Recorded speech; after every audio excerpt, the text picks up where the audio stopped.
আমরা এখন পর্যন্ত যে আলোচনাগুলো শুনেছি এর উপর ভিত্তি করে আমরা 3টা প্রশ্ন করব। আমাদের কন্ট্রিবিউটর সুঘ্রাণের পক্ষ থেকে প্রথম, দ্বিতীয় এবং তৃতীয় পুরস্কার বিজয়ীদের জন্য রয়েছে 2000 টাকা সমমূল্যের সুগন্ধি সুঘ্রাণ ছড়ানোর জন্য। তো প্রথম কোয়েশনে যাচ্ছি ইনশাআল্লাহ। আমরা কোয়েশনে যাব। আমাদের অত্যন্ত প্রিয় আলোচক মাওলানা আব্দুল আল মনসুর হাফিজাহুল্লাহ উনি যে আলোচনা পেশ করেছেন তার মধ্য থেকে প্রথম যে প্রশ্নটা করবো এটা প্রথম পুরস্কারের জন্য, সেকেন্ড যে কোয়েশনটা আছে দ্বিতীয় পুরস্কারের জন্য এবং থার্ড কোয়েশনটা তৃতীয় পুরস্কারের জন্য। আব্দুল আল মনসুর হাফিজাহুল্লাহর বয়ান নিশ্চয়ই আপনারা সবাই মনোযোগ দিয়ে শুনেছেন, নোট করেছেন।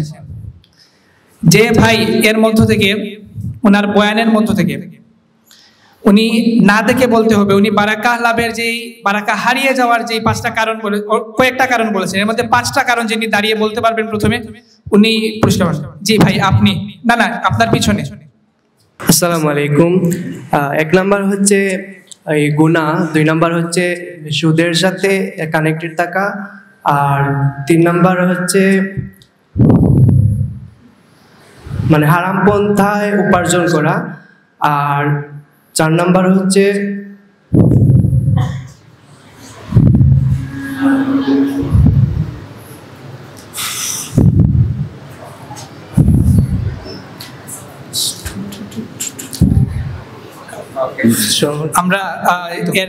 আমরা আবারও 1 2 3 বলবো, বলার পরে হাত তুলবেন। যিনি আগে হাত তুলবেন তাকে আমরা পুরস্কার দিব, কিন্তু এই ক্ষেত্রে হচ্ছে তাকে বলতে হবে যে বারাকা লাভের উপায় যে বলেছেন এখান থেকে 5টা।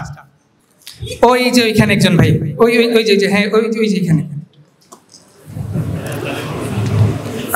বিসমিল্লাহির রহমানির রহিম। আপনি কি তালিমের সদস্য?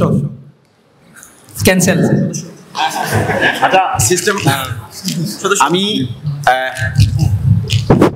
এখনকার আমরা প্রশ্নের জবাবটা নেব এদিক থেকে। আচ্ছা তাইলে আপনি মাইক্রোফোনটা হাতে নেন, আমি কিছু চকলেট ডিল ছুড়বো, যে নিতে পারবেন হাতে তিনি প্রশ্ন কার হাতে আছে? ভাই কার হাতে আছে? কিছু ঠিক আছে তাহলে আপনি 5টা প্রশ্নের উত্তর বলেন ইনশাআল্লাহ। জি, বারাকা লাভের উপায়। জি, 1 নম্বর গুনাহ ছেড়ে দেওয়া, দ্বিতীয়ত বেশি কোরআন তেলাওয়াত করা। জি, কোরআন তেলাওয়াত করা, বেশি বেশি কোরআন তেলাওয়াত করা। প্রশ্নটা কি করা হয়েছিল? বরকত লাভের উপায়। এরকম না, বারাকা লাভের উপায়। বারাকা, জীবন থেকে বারাকা নষ্ট হয়ে যাওয়ার 5টা কারণ বলবেন চেঞ্জ করতে এবং বারাকা ঠিক আছে তার অপোজিট নিলে এইটাই হয়। জি বলেন। গুনাহ ছেড়ে দেওয়া, বেশি বেশি কোরআন তেলাওয়াত করা, আত্মীয়তার বন্ধন ঠিক রাখা, বেশি বেশি ইস্তেগফার করা,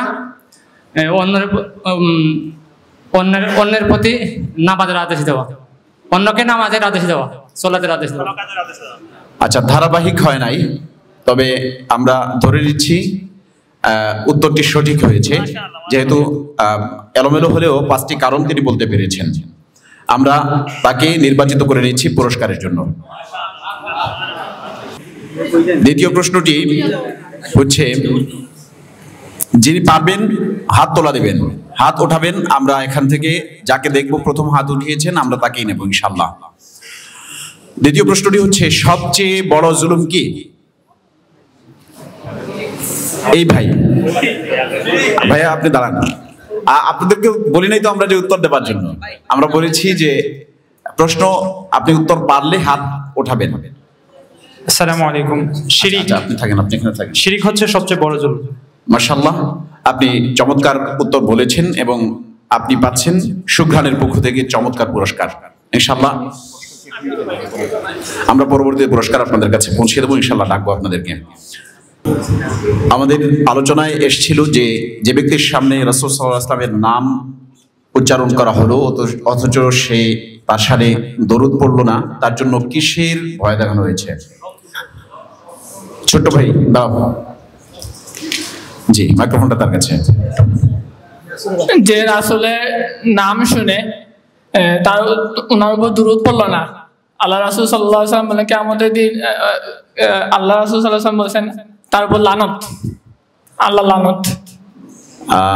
আরো সুন্দর ছিল। আচ্ছা, এই প্রশ্নটা আমরা এক্সপ্যান্ড করলাম, আমরা আরেকটি প্রশ্ন দিচ্ছি, এটি হয় নাই। আমাদের একজন আলোচক এর বিষয় ছিল যে মুসলমানদের পতনে বিশ্ব কি হারালো।